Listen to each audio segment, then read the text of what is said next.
আসসালামু আলাইকুম এভরিওয়ান। আজকে আপনাদের সামনে আরো একটা ভিডিও নিয়ে চলে আসলাম।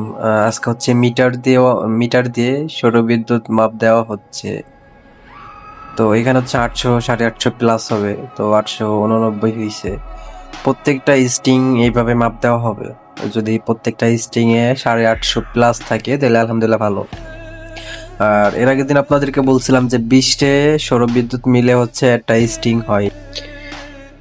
আমি এই পাশে হচ্ছে আরেকটা স্টিং মাপ দিতে চাইছি যে এইটার যে পাওয়ার ওইটা ঠিক আছে কিনা। মিটার দিয়ে মাপ দিলেই বোঝা যাবে। যদি 850 প্লাস থাকে তাহলে তো কোনো সমস্যা হবে না। যদি 850 কম থাকে তাহলে প্যানেলগুলো খুলে দেখতে হবে, হয়তো কোনো একটা উল্টাপাল্টা লাগানো হয়েছে যার কারণে কম আসে।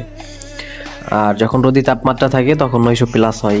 আবার এই যে প্যানেলের উপরে সৌরবিদ্যুতের উপরে আবার ময়লা থাকে, তো যার কারণে একটু কম আসে। তো আমি হচ্ছে মাইনাসে দিচ্ছি, এখন প্লাসে দিয়ে দেখবো যে কত হয়। যাক, আলহামদুলিল্লাহ 875, 888, 89, ওই এর ভিতরে আপ ডাউন থাকি আর কি। যাক, আলহামদুলিল্লাহ এটা ভালো আছে। তো আজকের ভিডিওটা এই পর্যন্তই। সবাই ভালো থাকবেন। আসসালামু আলাইকুম।